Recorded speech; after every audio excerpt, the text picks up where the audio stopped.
Assalamualaikum warahmatullahi wabarakatuh. Waalaikumsalam warahmatullahi wabarakatuh. Bismillahi walhamdulillah, wassalatu wassalamu ala sayyidina rasulillah, sayyidina wa maulana Muhammad ibn Abdullah wa ala alihi wa sahbihi wa mawalah. أما بعد سبحانك لا علم لنا إلا ما علمتنا إنك أنت العليم الحكيم لا حول ولا قوة إلا بالله العلي العظيم. Saudara-saudara kaum muslimin rahimakumullah, satu-satunya manusia yang dalam Al-Quran sudah mendapat jaminan ampun dari seluruh dosa yang pernah dikerjakan cuma Rasulullah orangnya. Quran yang menjanjikan liyaghfira lakallahu ma taqaddama min dzambika wa ma ta'akhkhar. Wahai Muhammad, dosamu yang dahulu, dosamu yang sekarang, dosamu yang akan datang kalau memang ada, seluruhnya sudah mendapat jaminan ampun dari Allah Subhanahu wa taala. Orang yang nyata-nyata sudah mendapat jaminan ampun dari segala dosa ini, ibadahnya luar biasa. Luar biasa bagaimana? Sejarah menceritakan beliau kalau sholat malam sampai bengkak kakinya karena rajin sujud. Aisyah menceritakan, satu malam selesai sholat isya saya akan tidur. Saya lihat suami saya sedang sholat, maka saya pun tidur. Tengah malam saya terbangun dari tidur, saya lihat suami saya masih sholat juga. Saya tidur lagi. Menjelang sepertiga malam yang akhir saya bangun, saya lihat masih sholat juga. Saya hampiri beliau. Saya tanya setelah sholatnya usai, "Bang," kata Aisyah, "ada apa yang?" Kata baginda Rasul, "Sebab beliau itu," jangan senyum kalau saya katakan yang di sini, sebab beliau itu pandai sekali menyenangi hati istrinya. Panggilan kelihatannya sepele, tapi bisa menghidupkan keharmonisan dalam rumah tangga. Beliau apabila memanggil Siti Aisyah dengan kalimat Humaira, "Ya Humaira," wahai yang pipinya kemerah-merahan. Cantik sekali panggilannya untuk istrinya. Kita kadang-kadang terlalu jujur tapi nyakitin. Mentang-mentang bini hitam, kalau manggil bini hitam, sini lo. Jujur tapi nyakiti itu. Hadirin yang saya muliakan, baginda menjawab, "Ada apa ya? Abang ini kan dosanya sudah mendapat jaminan ampun dari Allah." "Iya, lalu gimana?" "Ya kalau ibadah jangan terlalu gitu-gitu bener, kenapa sih? Orang sudah dapat jaminan ampun itu kan mestinya tenang, aman. Ini malah seolah-olah beliau orang yang paling banyak mempunyai dosa. Tidak puas melaksanakan hanya sholat yang wajib ditambah dengan yang sunnah-sunnah. Tidak usah gitu-gitu bener lah bang, sudah dapat jaminan ampun ini." Terhadap usul istrinya ini, apa jawab beliau? Sederhana, tapi melambangkan sikap jiwa yang luhur. Beliau menjawab, "Aisyah, afala uhibbu an akuna abdan syakura." Yang apa saya tidak senang kalau saya ini oleh Allah mendapat gelar abdan syakura, hamba yang pandai bersyukur, hamba yang tahu berterima kasih. Makin diampuni, makin banyak sujud saya, makin diampuni, makin banyak ibadah saya kepada Allah. Inilah prinsipnya. Saudara-saudara, oleh karena ibadahnya demikian rupa, Allah lalu dekat. Oleh karena Allah dekat, perjuangan beliau itu, walaupun Quraisy melakukan segala macam cara dan usaha, mengeluarkan segala daya dan dana, kemampuan dan kekuasaan, tidak pernah berhasil mematahkan, walaupun berhasil menekan perjuangan baginda Rasulullah sallallahu alaihi wasallam. Coba kalau kita buka sejarah, beliau itu kan mulai berjuang sendiri, yang dihadapi masyarakat yang keras, kasar, brutal. 14 abad yang lalu, semenanjung Arabia terkenal sebagai masyarakat yang jahiliyah, di mana maksiat dan munkarat merajalela. Sembahan adalah berhala. Anak perempuan lahir dibunuh hidup-hidup. Itu zaman dulu, zaman sekarang pun tidak jauh bedanya. Malah kalau zaman dulu dikubur hidup-hidup, sekarang sebelum lahir sudah dibunuh. Yang namanya abortus itu. Kadang-kadang aneh, kita mengadakan operasi bersih, dilarang buang sampah sembarangan. Kalau sudah buang sampah saja tidak boleh sembarangan, tahu-tahu zaman sekarang ini bayi dibuang di tempat sampah. Bukan lagi kertas, bukan lagi kardus, bayi dibuang di comberan. Kan lebih sadis sebenarnya dari jahiliyah 14 abad yang lalu. Judi di zaman dulu 14 abad yang lalu merajalela, menyentuh segala lapisan masyarakat. Di zaman sekarang pun judi tidak kurang hebatnya, cuma tentu dengan bahasa yang lain. Apalagi di zaman sekarang orang pandai menghaluskan bahasa, mensamarkan istilah. Judi disebut sumbangan umpamanya, sehingga orang lalu tidak terasa bermain judi, terasanya ikut nyumbang. Itu sekedar istilah yang merangsang orang sebenarnya. Masyarakat yang semacam ini yang dihadapi oleh baginda Rasul. Diangkat jadi Rasul umur 40 tahun lalu mulai berjuang. Mula-mula secara sembunyi dakwahnya itu. Dari pintu ke pintu, dari rumah ke rumah, dari orang ke orang. Hasilnya 3 tahun gerilya berdakwah, dapat pengikut tidak lebih 11 orang. Sudah tidak digaji, tidak dapat beras, hidup pun miskin. 3 tahun dakwah, dapat pengikut 11 orang. Ustadz mana zaman sekarang yang masih mau ngajar? Kalau 3 tahun buka pengajian, yang ngaji cuma 11, bubar.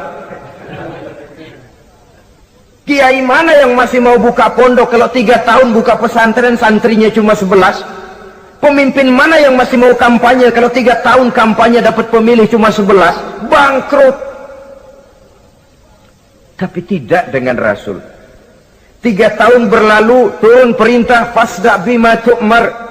Tidak usah berdakwah secara sembunyi, Muhammad sampaikan saja Islam secara terbuka. Mulailah beliau berdakwah secara terbuka, terang-terangan. Mula-mula Quraisy dikumpulkan dekat Ka'bah. Kumpulah Abu Jahal, Abu Lahab, Abu Sufyan dan gembong-gembong Quraisy. Di sana buat pertama kali secara terbuka baginda Rasul pidato. Tuan-tuan Quraisy, apakah tuan-tuan percaya kepada saya? Percaya. Kenapa? Karena Anda Muhammad sejak kecil belum pernah bohong. Baik. Jikalau memang tuan-tuan percaya kepada saya, maka mulai hari ini saya serukan kepada tuan-tuan, ankizu anfusakum minan nar. Jaga, pelihara, lindungi dan selamatkan diri tuan dari neraka. Tinggalkan segala macam berhala, jauhi Latta, Uzza, Manat dan Hubal. Sembah Allah Tuhan yang Esa, yang lam yalid walam yulad, yang tidak beranak dan tidak diperanakan. Ini dakwah pertama yang beliau sampaikan. Selesai beliau pidato, Abu Lahab interupsi, angkat tangan. Muhammad, ada apa paman? Alihaza jama'tana, cuma untuk dengar ocehan kayak begini kami dikumpulkan di sini. Tabban laka ya Muhammad. Kalau bahasa kasarnya, mau mampus kamu Muhammad. Nabi tidak jawab, Allah yang jawab. Tabbat yada abi lahabi wa tab, ma aghna anhu maluhu wa ma kasab. Bukan Muhammad yang celaka, Abu Lahab lah yang kelak akan menemui kecelakaan. Dakwah terus berlangsung. Ketika dakwah secara terbuka sudah dimulai, hambatan dan tantangan mulai datang. Sejak dari teror mental sampai kepada teror fisik. Dan puncaknya terjadi pada saat beliau berumur 53 tahun, di mana Quraisy mengadakan rapat di satu rumah yang disebut Darul Arqam. Kumpulah di situ dedengkot Quraisy. Siapa lagi kalau bukan Abu Jahal, Abu Lahab? Mereka rapat. rapat pleno lengkap. Setelah rapat dibuka, kata Abu Lahab kepada Abu Jahal, "Jahal, bagaimana ini Muhammad?" "Iya, bagaimana? Apalagi yang belum kita lakukan," kata Abu Jahal. "Kita fitnah sudah, kita caci maki tiap hari, kita lontari kotoran onta, sahabat-sahabatnya kita bantai, tapi mereka tetap tegar." "Iya," kata Abu Jahal, "dan sekarang ini sahabatnya sebagian berangsur-angsur sudah hijrah ke Madinah. Ini pertanda Islam akan berkembang di kota Madinah. Kalau nanti dia berhasil di Madinah lalu menyerbu ke Mekah, alamat habis kita gulung tikar." "Makanya," kata Abu Jahal. "Makanya apa?" "Makanya dari dulu juga saya bilang, kempesin aja itu." Jadi kalau bahasa okemnya kan begitu toh. "Bunuh saja Muhammad, bunuh." "Iya, soal bunuh sih gampang," kata Abu Lahab. "Tapi Muhammad kan tidak keluar dari batu. Dia punya keluarga, sanak famili dan handai tolan. Kalau keluarganya menuntut balas, bagaimana ini?" "Gampang. Kita kan banyak punya suku. Tiap-tiap suku kan punya juara, tukang-tukang pukul. Sewa saja, tiap suku ambil tukang pukulnya, kita kepung rumah Muhammad, bunuh sama-sama. Kalau keluarganya akan menuntut balas, dia akan berhadapan dengan seluruh suku yang ada di semenanjung Arabia ini. Bagaimana, setuju?" "Setuju." "Nah, sudah. Kapan kita bunuh Muhammad?" "Kapan lagi, tidak usah buang waktu. Besok malam." "Ya, besok malam kita bunuh Muhammad. Tapi awas, semua yang ikut rapat di sini, ingat baik-baik, ini rahasia negara. Besok malam kita akan membunuh Muhammad. Siapa yang berani membocorkan rahasia negara ini, supersip, dianggap menghambat program Quraisy. Itu nanti dijatuhi hukuman berat ya. Jaga rahasia baik-baik bahwa besok malam kita akan membunuh Muhammad. Sanggup?" "Sanggup." Rapat selesai. Hadirin boleh bubar ke rumah masing-masing. Pulang. Namanya manusia, bocor juga rahasia ini. Begitu pulang, cerita sama istrinya, "Bu, anu loh Bu." "Apa Pak?" "Saya tadi ikut rapat." "Rapat apa tuh Pak?" "Besok malam akan ada pembunuhan." Pembunuhan. "Siapa toh yang mau dibunuh?" "Muhammad." "Tapi jangan bilang-bilang ya, ini rahasia negara." "Ini rahasia negara Bu, jangan bilang-bilang." "Iya Pak, iya." Nah, besok pagi istrinya ngobrol sama tetangganya, "Mbak Ayu, tahu nggak?" "Apa toh?" "Nanti malam akan ada pembunuhan." "Siapa yang mau dibunuh?" "Muhammad." "Loh, sampean tahunya dari mana?" "Suami saya ikut rapat." "Tapi jangan bilang-bilang ya Bu ya. Ini rahasia negara. Jangan bilang-bilang. Nanti yang satu sampaikan lagi, jangan bilang-bilang. Terus jangan bilang-bilang. Akhirnya berita tersebar. Sehingga pagi hari itu sebagian besar penduduk Mekah sudah tahu kalau nanti malam akan ada pembunuhan. Maka lepas zuhur, Mekah itu mulai tegang. Yang simpati, "Aduh, kasihan Muhammad, nanti malam akan dibunuh." Yang tidak senang, "Mampus, biar dia rasain, ntar malam." Saudara-saudara, begitu maghrib berbunyi sudah, udara mulai gelap, penduduk Mekah sudah kunci pintu seperti ada jam malam. Sepi, sesepi-sepinya. Tutup pintu, kunci, bukan tidur, ngintip dari dalam. Lepas jam 8 malam, makin tegang. Masing-masing penduduk ngintip dari pintunya. Sudah berangkat belum orang yang mau bunuh Muhammad? Sudah berangkat belum? Kira-kira jam 9 ini, tukang-tukang pukul lewat mau ngepung rumah Muhammad untuk membunuh beliau. Begitu masuk Mekah, penduduk sudah kunci pintu, tapi mereka tahu kalau semua ngintip. Wah, makin hebat ini yang pemuka Quraisy ini, tukang-tukang pukul ini. Jalannya dibuat gagah-gagah, barisnya dibuat hebat-hebat. Itu injekan tanahnya dalam baris dibuat kencang-kencang, brok, brok, brok, brok, kayak serdadu baris. Lewat dekat rumah penduduk pakai batuk lagi. yang dari dalam ngintip makin ciut. Wah, ini dia yang mau bunuh Muhammad ini. Sampai di rumah Nabi, dikepung rumah Nabi, di pagar betis. Malam itu di dalam rumah cuma Nabi, Abu Bakar dan Ali bin Abi Thalib.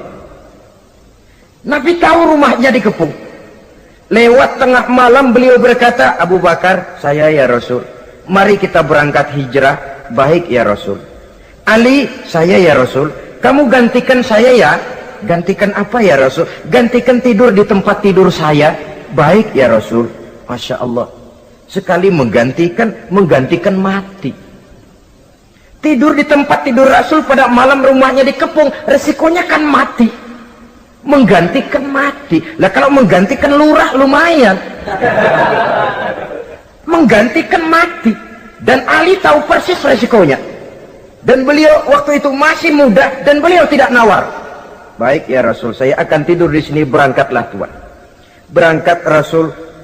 Ketika keluar dari pintu belakang, rumah dikepung rapat. Terjadilah keajaiban yang Allah ceritakan, wa ja'alna min baini aydihim sadda wa min khalfihim sadda fa aghshaynahum fahum la yubsirun. Di muka, di belakang, di kiri kanan dibuatkan dinding oleh Allah, dibutakan mereka. Mereka tidak lihat kalau Muhammad keluar dari rumahnya. Siaga penuh, apel, mata melotot, Nabi lewat nggak kelihatan. Sampai Nabi kemudian menuju Gua Thur, 3 malam 2 hari di sana. Dari sana perjalanan dilanjutkan ke Madinah Al-Munawwarah. Allahu Akbar. Mengarungi gurun pasir yang gersang dan tandus, yang terbentang antara Mekah dan Madinah. Meninggalkan kampung halaman tempat di mana dilahirkan dan dibesarkan. Keluarga yang berbeda akidah terpaksa berpisah. Kok kuat? Kok bisa? Kok sanggup? Di mana rahasia kekuatannya? Beliau punya sandaran vertikal, ibadahnya kepada Allah. Dengan bahasa kita sekarang, beliau punya backing. Backingnya tidak kepalang tanggung, yang serba maha.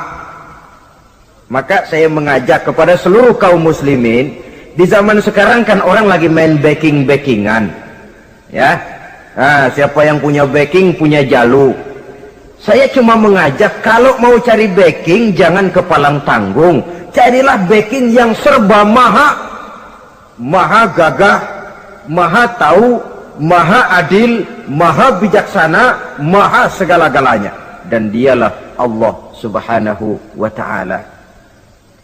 Saudara punya backing kolonel, tanggung. Nanti dia pensiun habis. Yang kolonel saja tanggung, apalagi yang kopral. Kalau mau cari backing, carilah backing yang serba maha, Allah azza wa jalla. Caranya tentu dekat kepadanya. Untuk dekat kepadanya melalui jalur yang sudah diatur olehnya, melalui Rasulullah sallallahu alaihi wasallam, yaitu salat, ibadah. Makin tinggi nilai ibadah, makin dekat kita dengannya. Makin dekat dengannya, makin banyak fasilitas yang akan diberikan untuk kita. Saudara pegawai negeri ingin cepat naik golongan, itu caranya 2. Pertama, jam kantor disiplin. Jam 7 masuk, jam 3 pulang. Kalau belum jam pulang, jangan pulang.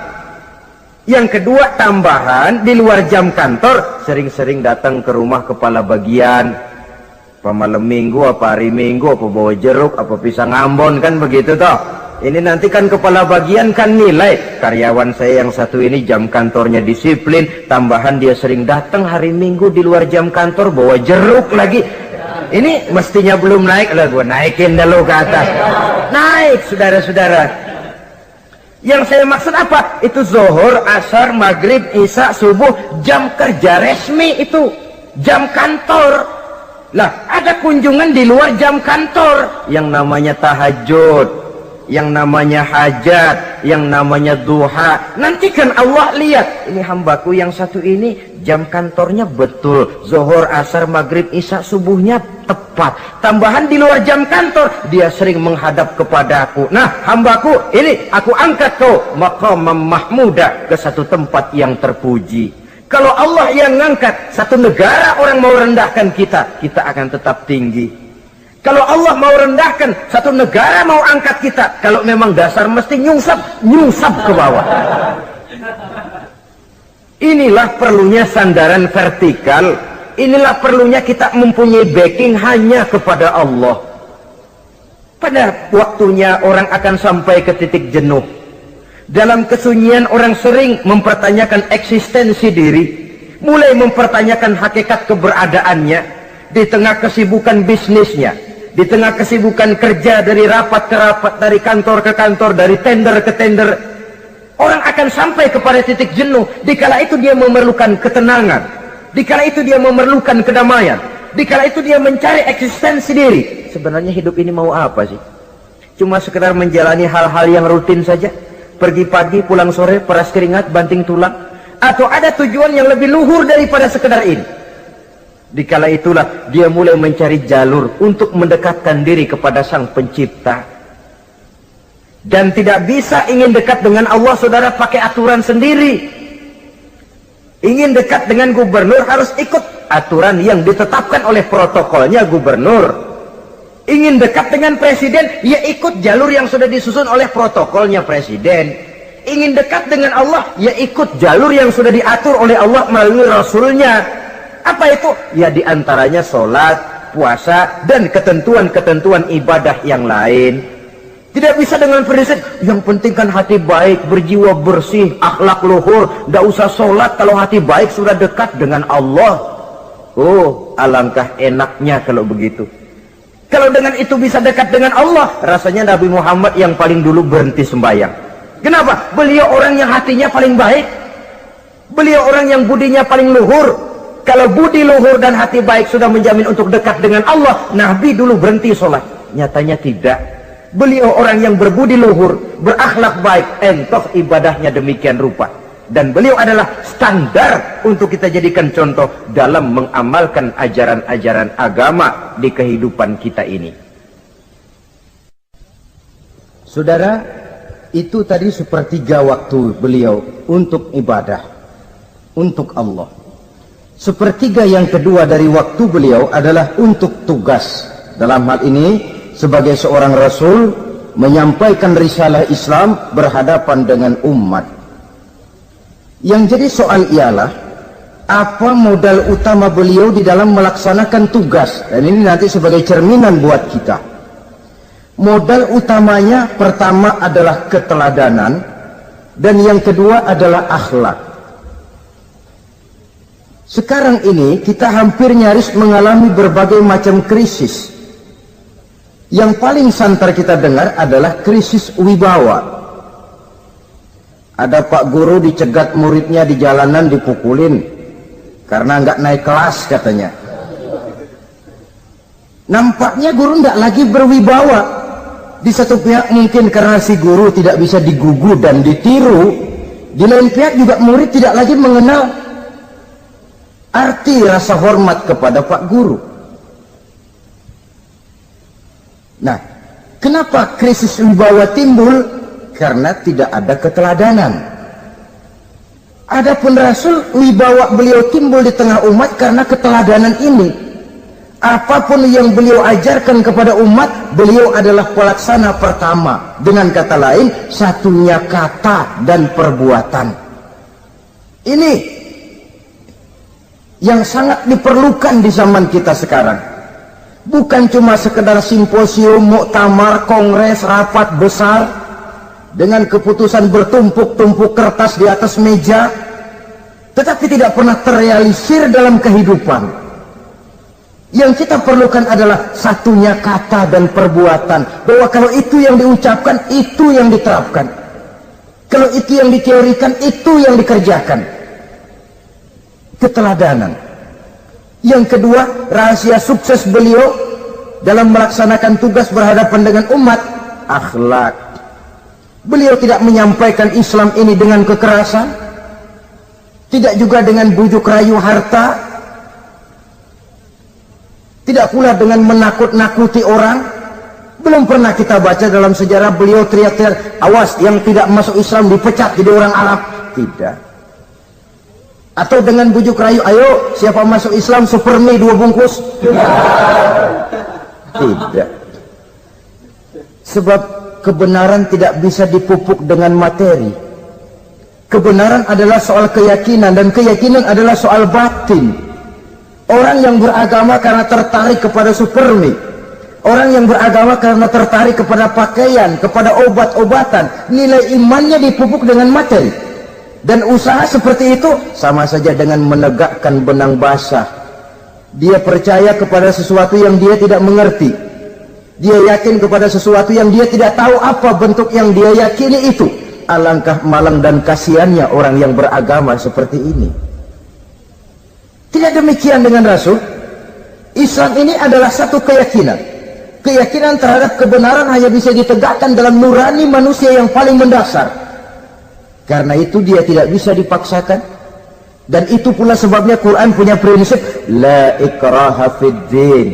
Tidak ada paksaan dalam beragama.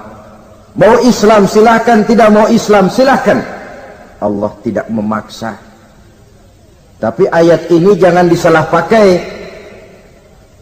Tidak pernah sholat, ditanya orang, kamu kan Islam kok enggak sholat? La ikraha fid din dong. Salah pakai. Yang tidak ada paksaan dalam beragama itu untuk orang di luar Islam. Kepada tuan-tuan di luar Islam, la ikraha fid din, tidak ada paksaan masuk Islam.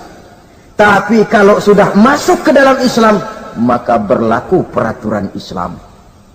Contohnya begini saja, tidak ada paksaan masuk ke rumah saya. Itu mau masuk silahkan, tidak mau masuk tidak ada urusan.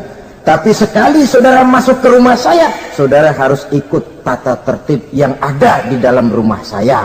Kira-kira beragama itu begitu. Tidak ada paksaan masuk Islam. Tapi sekali saudara masuk Islam, maka berlaku peraturan Islam untuk kehidupan saudara.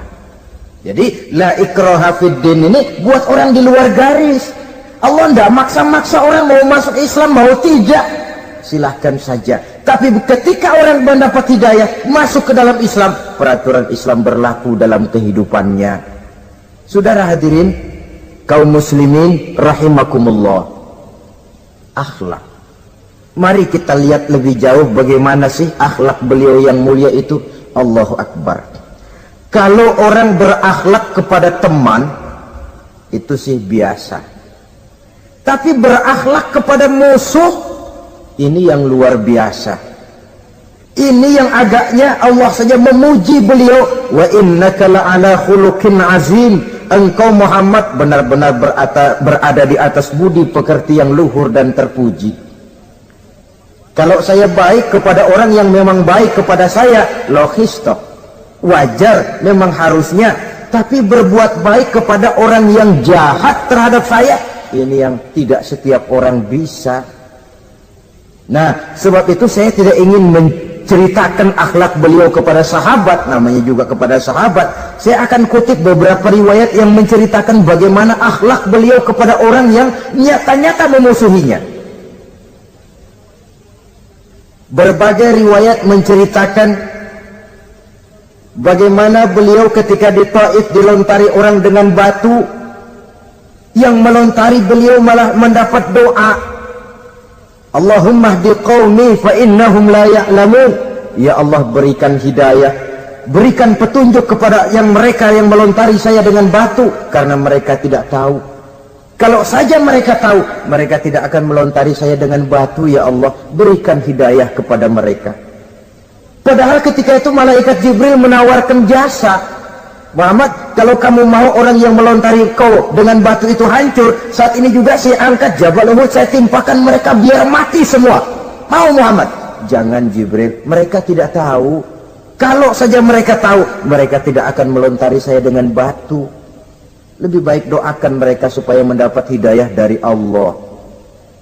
Dalam kondisi kepepet, dilontari dengan batu, malaikat Jibril datang menawarkan jasa. Beliau lebih memilih mendoakan orang yang berbuat jahat itu. Ya Allah, bukan main. Umumnya kita kan kalau lagi kepepet ada yang nolongin, girang bener. Andai kata kita yang jadi nabi disambitin orang, datang malaikat Jibril nawarin, bagaimana sikat? Habisin aja dah.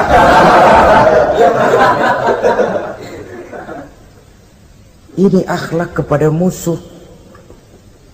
Ketika beliau selesai sholat zuhur, istirahat rebah-rebah, tidur-tiduran di bawah pohon kurma, datang orang kafir yang bernama Daksur yang sudah lama mengintip-ngintip, mencabut dan menghunus pedang. Muhammad, kalau ini saat saya tebas batang lehermu, siapa yang akan menolong engkau? Tidak ada. Yang akan menolong saya Daksur? Iya, Allah yang akan menolong saya. Mendengar Allah, Daksur gemetar, keringat dingin bercucuran, pedang jatuh ke bawah, diambil oleh Rasul pedangnya, dibalikkan ke leher Daksur. Kalau sekarang saya yang tebas batang lehermu Daksur, siapa yang akan menolong kamu? Tidak ada ya Rasul, kecuali kalau kau mau memaafkan saya. Baik, ambillah kembali pedangmu, kau saya maafkan, dan jangan ulangi lagi perbuatan semacam ini. Lain saat beliau sedang tawaf, diikuti oleh seorang Quraisy kafir. Sambil tawaf, ini kafir Quraisy sudah bawa pisau. Dia pikir, nanti di satu sudut yang agak gelap saya tikam Muhammad dari belakang, saya bunuh dia. Jadi kafir ini pura-pura ikut tawaf. Jahatnya orang kafir itu kan begitu, tawaf ya ikut pura-pura tawaf, ada kesempatan sikat dari belakang. Putaran pertama belum ada kesempatan, putaran kedua makin tegang. Pokoknya begitu tempat agak gelap, cabut pisau, hantam saja sudah Muhammad, biar mati sekali di sini. Dan Nabi tahu, oh ini asisten pribadi malaikat Jibril masih tahu tuh. Jadi malaikat Jibril memberitahu, awas Muhammad, itu di belakangmu orang cuma pura-pura tawaf, dia bawa pisau mau bunuh kamu, hati-hati Muhammad, Roger ganti gitu.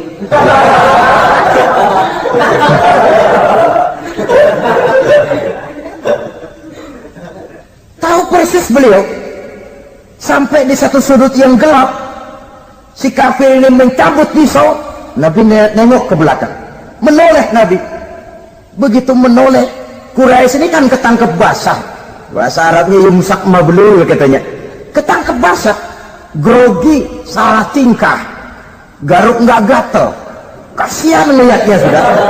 Ya namanya orang ketangkep basah itu, mau alasan apa? Nggak beralasan ya, harus merasa harus membela diri, gemetar nggak karu-karuan. Kata Nabi senyum. Mau apa, Mas? Anu Rasul, ini anu apa? Anu. Sudah, saya kan tahu kamu mau bunuh saya toh. Sudah, saya sudah tahu kok. Oh, kamu jangan pura-pura. Kamu kan mau bunuh saya kan? Terus terang saja. Iya Rasul, iya. Sekarang gimana? Enggak berani Rasul, minta maaf saja. Ya kalau sudah kamu minta maaf begitu, sudah kamu pulang sana, jangan diulangi lagi ya. Begitu mudah beliau memaafkan orang yang nyata-nyata mau menghabisi nyawanya, sepanjang itu belum terwujud, sepanjang itu belum terbentuk dalam artian real. Sangat mudah beliau memaafkan orang. Saudara hadirin kaum muslimin rahimakumullah, pemaaf, lapang dada, toleransi, menghargai pendapat para sahabatnya, ini sederetan dari akhlak yang terpuji. Sehingga karena keluhuran akhlak inilah yang menyebabkan orang tertarik masuk ke dalam Islam. Beliau berprinsip apa? Basiru wala tunaffiru, yasiru wala tu'asiru. Gembirakan orang, jangan ditakut-takuti. Mudahkan persoalan orang, jangan dibikin sulit. Ini kan satu prinsip yang sangat baik dalam melaksanakan dakwah, dalam menyampaikan misi.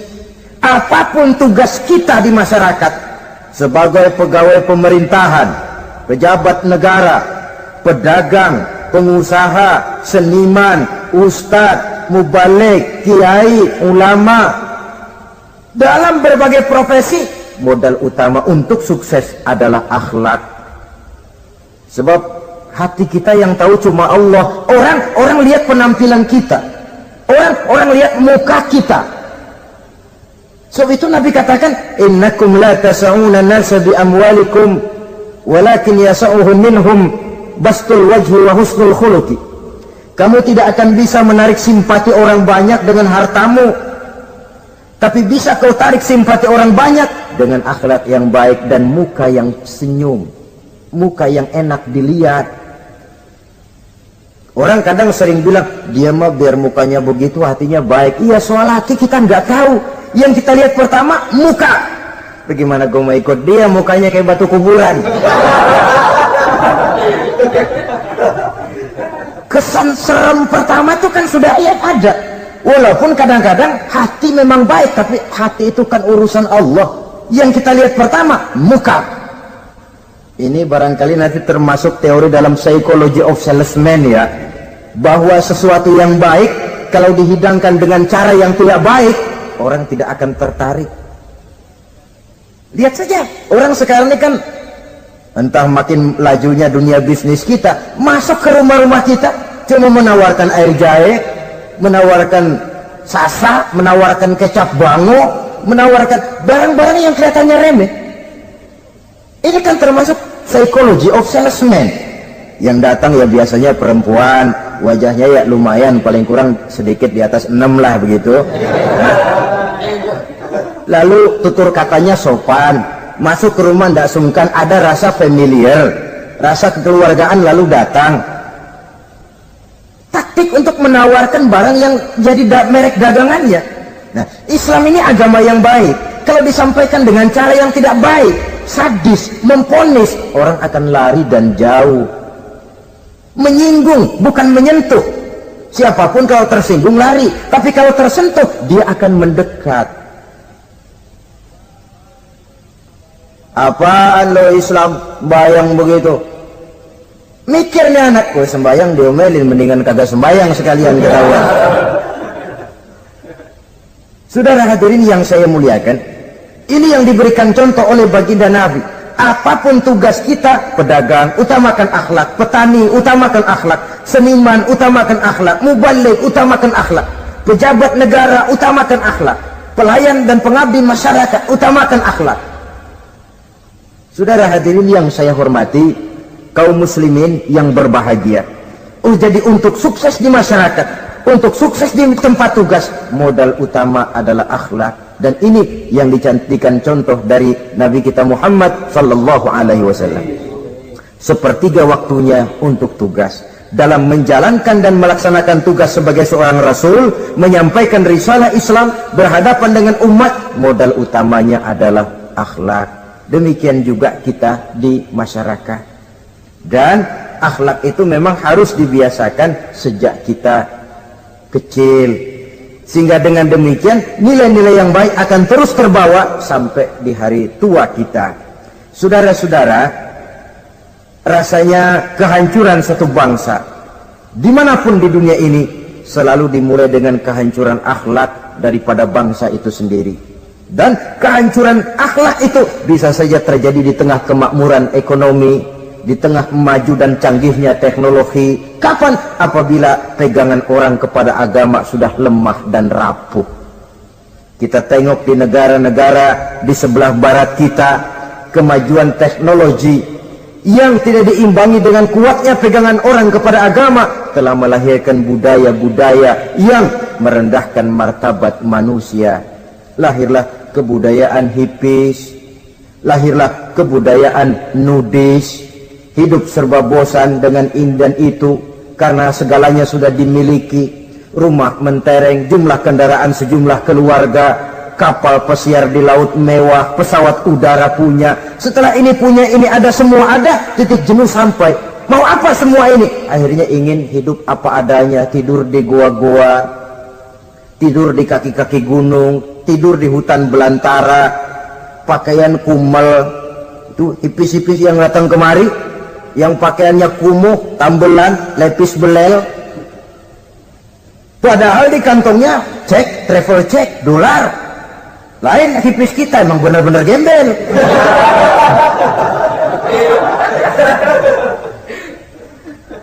Merasa jenuh, merasa bosan. Bahkan sebuah berita dari Jerman, orang terlalu kaya, pulau dibeli. Di pulau itu dia bikin satu klub yang bernama klub nudis. Setiap anggotanya boleh masuk ke pulau itu dengan catatan tidak boleh pakai pakaian selembar pun, alias bugil, telanjang bulat. Sudah telanjang bulat itu. Dan di sana berlakulah apa yang disebut serba boleh. Jadi kalau di sana kesana saudara bawa istri masuk anggota, ya silahkan saja. Istilah tukar pakai, simpan pinjam, bisa-bisa saja, asal suka sama suka. Asal perbuatan yang dianggap tidak merugikan orang lain, suka sama suka, sudah tidak bisa dituntut oleh norma yang berlaku. Ya. Itulah sebabnya kita sering prihatin bahwa kemajuan sering membawa pergeseran nilai. Apabila kita tidak bisa menghindarkan diri dari proses pergeseran nilai, setidaknya kan kita bisa menjaga diri jangan sampai hanyut oleh nilai-nilai yang negatif.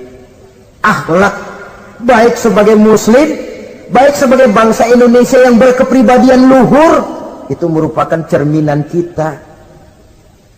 Saya prihatin, belum lama diselenggarakan kontes bibir terindah. Kontes bibir terindah itu kira-kira apa manfaatnya? Apa yang jadi ukuran? Dan bukankah bibir karunia Tuhan? Ya kalau yang bibirnya mungil bisa ikut kontes lah, kalau yang jebleh gitu.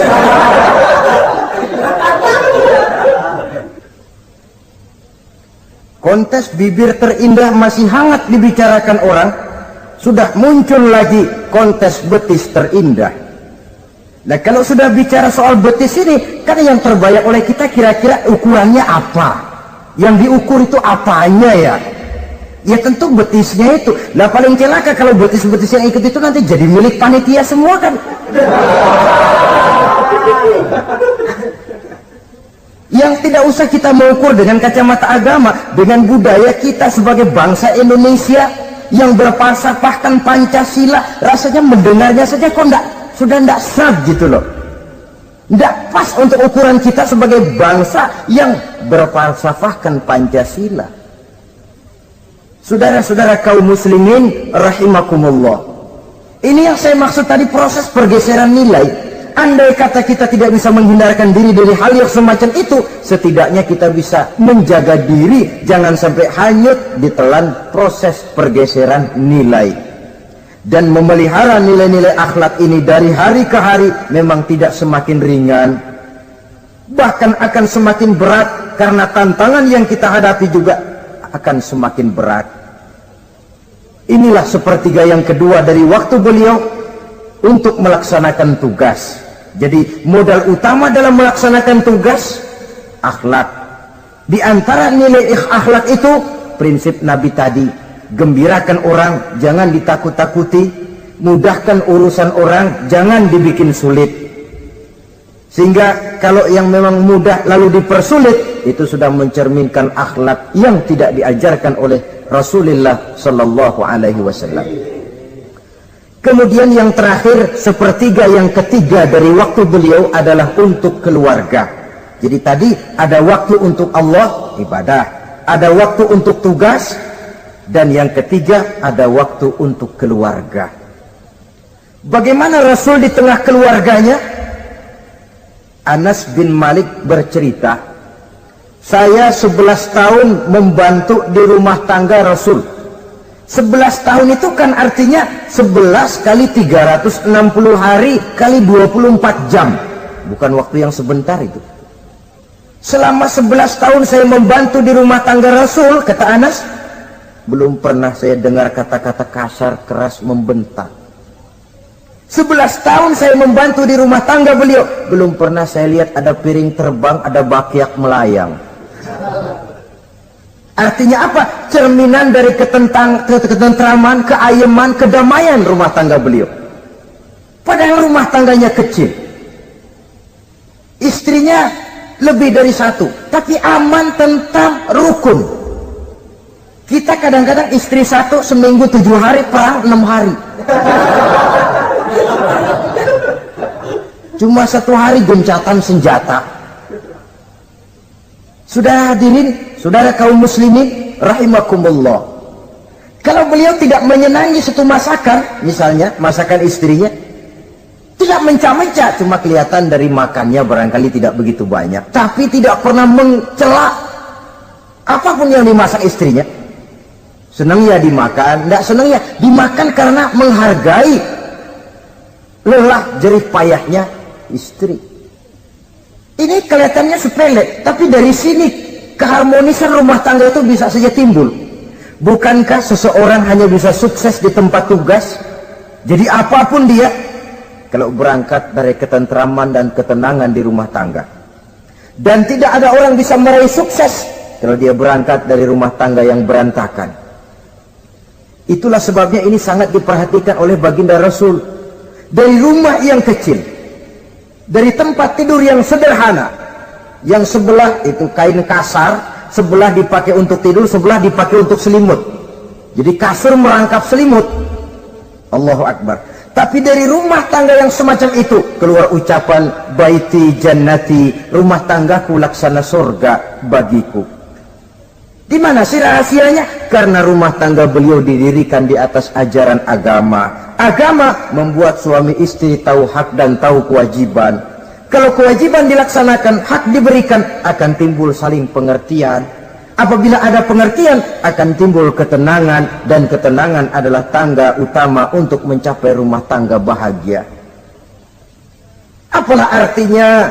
Seperti banyak istilah orang, rumah bertingkat, uang banyak berlipat-lipat, kendaraan serba mengkilat, istri pun cantik memikat, kadang-kadang jumlahnya 4, tapi tiap hari kiamat. Tidak pernah ada ketenangan dan kedamaian di rumah itu. Saudara hadirin, lebih celaka lagi sudah rumah gubuk berantem melulu. Sudah kiamat itu, sudah kiamat. Jadi dengan adanya pelaksanaan kewajiban, pemberian hak, timbul pengertian. Pengertian membawa ketenangan. Suami keluar rumah, istri tenang di rumah. Suami meninggalkan istri pun hatinya tenang dan tentram, tidak was-was, tidak berpikiran nanti kalau saya lembur ini istri ngompreng, tidak. Si istri pun lega melepas suami karena ada keterbukaan. Ini kan menurut angket terakhir loh ya, yang diadakan oleh beberapa majalah di ibu kota ini, di ibu kota katanya, dari sejumlah laki-laki yang disebarkan angket, ternyata jika ada 3 laki-laki, 2 nyeleweng. Jadi angka penyelewengan itu 2/3 dari jumlah laki-laki itu menyeleweng katanya. Ya mudah-mudahan yang kumpul di sini termasuk 1/3 yang nggak nyeleweng itulah. Dan tidak semua bentuk penyelewengan itu karena alasan ekonomi, bukan pula karena alasan ketidaksetiaan istri, tapi merupakan cerminan dari sikap hidup di mana orang jauh dari nilai-nilai agama, sehingga penyelewengan itu dianggap sesuatu yang manusiawi, biasa-biasa saja, bahkan kadang-kadang ikut membentuk status sosial, melahirkan kebanggaan. Innalillahi. Orang kalau sudah bangga nyeleweng bangga, itu kiamat sudah. Sama saja, bikin dosa ketawa, waduh, itu malaikat gemes benar. Udah bikin dosa cengengesan, cengir, udah ada rasa nyesel, udah ada rasa takut, udah ada rasa bersalah, biasa gitu. Saudara hadirin yang saya muliakan, ini kan cerminan dari rapuhnya pegangan orang kepada agama. Jadi untuk membina rumah tangga yang bahagia ini, 1/3 dari waktu untuk di tengah keluarga menghidupkan nilai-nilai agama di rumah tangga kita. Oleh karenanya, pada bagian akhir dari pertemuan yang singkat ini, saudara-saudara, saya mengajak, marilah pandai-pandai membagi dan mengatur waktu. Ada waktu untuk Allah, ada waktu untuk tugas, ada waktu untuk keluarga. Syukur kalau ada keseimbangan. Tapi kalau tidak, istilah usul fikih itu tatimul aham minal muhim, mendahulukan yang terpenting dari yang penting. Kalau ada 3 persoalan semuanya penting, tentu di antara 3 ini kan ada yang lebih penting, dan itulah yang dikerjakan lebih dulu. Dan ini tidak berarti bahwa penjatahan waktunya harus sama. Untuk ibadah dalam sehari semalam sekian jam, untuk tugas sekian jam, untuk keluarga sekian jam. Tidak bisa kita targetkan begitu. Dan yang dimaksud di sini pun adanya pengaturan. Pengaturan tidak berarti bahwa harus sama waktunya, tidak. Kita melihat kepentingannya. Saudara hadirin, sama saja di zaman sekarang, kalau dengan pembangunan kita ingin menciptakan pemerataan di kalangan rakyat, itu tidak berarti bahwa rakyat Indonesia ini standar ekonomi harus sama semua, seperti yang dicita-citakan komunis. Tidak bisa. Menciptakan pemerataan artinya, kalau yang kaya bisa semakin kaya, kenapa yang miskin tidak bisa naik jadi sedikit kaya? Dan artinya menciptakan kesempatan kepada setiap penduduk Indonesia untuk merubah tahap dan taraf kehidupannya. Demikian juga adanya pengaturan waktu. Bukan berarti untuk Allah sekian jam, keluarga sekian jam, tugas sekian jam. Sebab jam-jam ini sulit kita jatahkan. Kadang-kadang tugas, kadang-kadang keluarga, kadang-kadang ibadah kita sedang gandrung. Yang penting ada keseimbangan dalam cara kita mengatur waktu itu. Nah, saudara-saudara, demikianlah pertemuan dan pembicaraan kita kali ini. Terima kasih atas segala perhatian. Mohon maaf atas segala kekurangan. Usikum wa nafsi bitaqwallah. Wassalamualaikum warahmatullahi wabarakatuh. Waalaikumsalam warahmatullahi wabarakatuh.